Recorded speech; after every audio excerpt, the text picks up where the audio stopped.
Hey guys, tonight we will journey back to the quiet, cold stone walls of a medieval monastery, where the only sound for hours on end was the rhythmic scratch of a quill.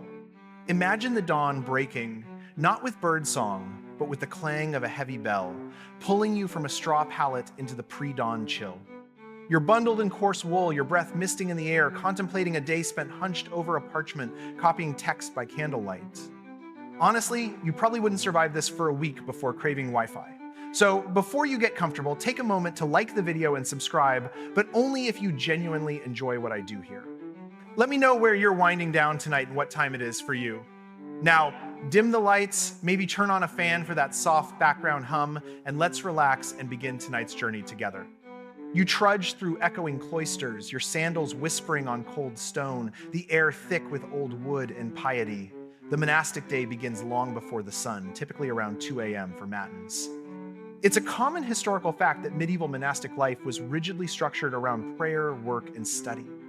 You feel a perpetual chill, a dampness that seeps into your bones.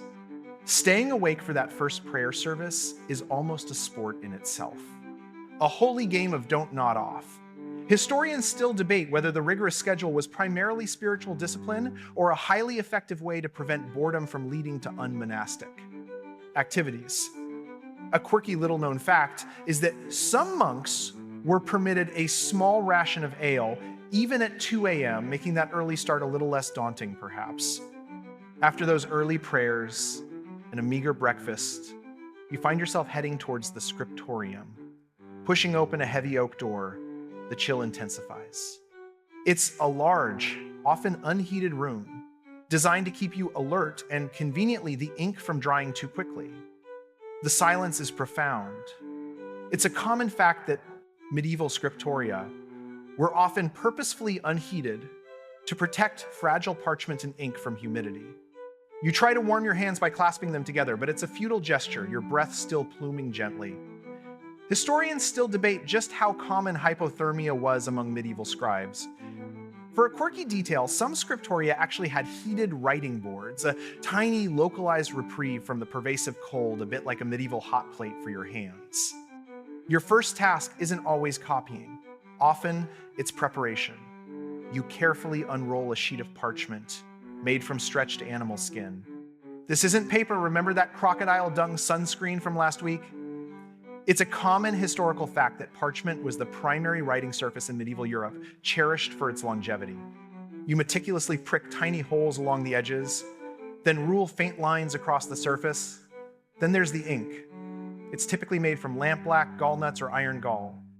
A quirky bit of information, some scribes would even test the ink on their fingernail before applying it to the precious parchment, ensuring the consistency was just right, a rather low-tech quality control. Historians still debate the exact recipes for some of the more vibrant inks and pigments used, as many formulae were closely guarded secrets. Now, the real work begins. You sit, hunched over your carrel, perhaps with a bookstand holding your text. Your back aches already. Your task is to reproduce a text, word for word, letter for letter. It's a common historical fact that scribes were the primary means of preserving knowledge and disseminating texts before the printing press. The silence is deafening, broken only by the scratch, scratch, scratch of hundreds of quills, a subtle ASMR symphony of medieval academia.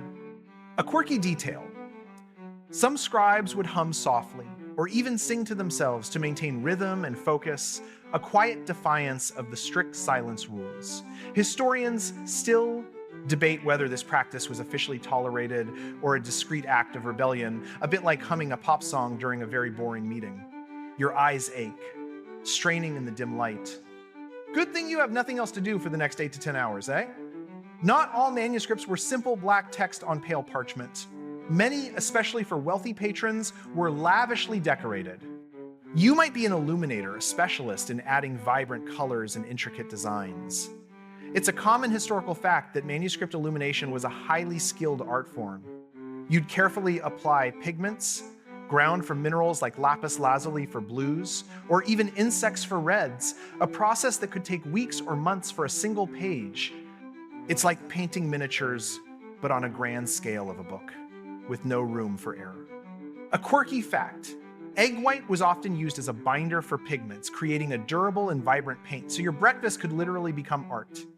Historians still debate the symbolic meanings of many of the more elaborate marginalia. Were they just artistic doodles, inside jokes, or did they convey deeper, perhaps even subversive messages? Your fingers are stained with vibrant hues. The Scriptorium was a place of immense discipline. Breaking the rules could lead to severe penalties. It's a common historical fact that silence was strictly enforced in monastic life, especially in the Scriptorium. If you needed to ask for a specific tool, you couldn't speak. Instead, you'd use a complex system of hand gestures, a kind of medieval sign language. For example, to ask for ink, you might point to your mouth and then to the quill. A quirky detail is that these sign languages often varied slightly from monastery to monastery, creating a kind of regional monastic dialect of silence. Historians still debate the exact origins and spread of these monastic sign languages. Imagine trying to explain you needed the times, other times type of red ink without making a sound quite the charades game. God forbid you sneeze too loudly, you might find yourself doing extra penance. Despite all the painstaking effort, mistakes happened. You're human, after all. It's a common historical fact that medieval manuscripts often contained errors, sometimes accidental, sometimes deliberate. When an error was spotted, you couldn't just hit delete. Often you'd scratch out the mistake with a knife, carefully scraping away the thin layer of parchment, and then write over it. Or, for a more visible correction, you might draw a line through the error and write the correct word in the margin. This delicate process was called erasing by scraping. A quirky fact is that sometimes scribes would write humorous or frustrated notes in the margins next to their mistakes, like, "Oh, my hand is tired," a medieval equivalent of muttering under your breath. Historians still debate the extent to which these scribal errors contributed to textual corruption over centuries, creating a kind of ancient game of telephone. As the day winds down, the last rays of sun, if visible, begin to fade, casting long shadows across the Scriptorium. You carefully put away your quill, cover your ink pot. Your eyes ache, your back is stiff, and your fingers are cramped, but another day's work is done. You've contributed to the monumental task of preserving knowledge.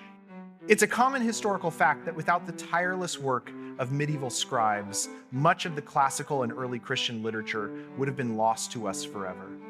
Their silent dedication forged the very bedrock of Western intellectual tradition. A quirky detail. Some scribes, upon completing an especially long or difficult text, would add a colophon, a final note at the end, asking for a warm drink, a blessing, or even a good meal as a reward for their labor, a humble testament to their human needs amidst divine service. Historians still debate the true scope of individual scribes' contributions to scholarship versus mere transcription. Now, as the last traces of the day's light disappear from the Scriptorium, imagine the profound silence that truly descends, a quiet hush that has lasted for centuries within those hallowed walls. Your own journey tonight comes to a gentle close, far from the scratch of quills and the monastic bells. Let the weight of history settle softly around you, not as a burden, but as a comforting blanket of the past. There's no longer any need to strain your eyes in dim light or worry about cold fingers. Just ease into the warmth of your own bed, letting the echoes of those dedicated scribes fade into the background. Their legacy, though wrought in silence and solitude, sings a song of knowledge that continues to resonate through time, a lullaby for the ages. Rest now truly. Sweet dreams.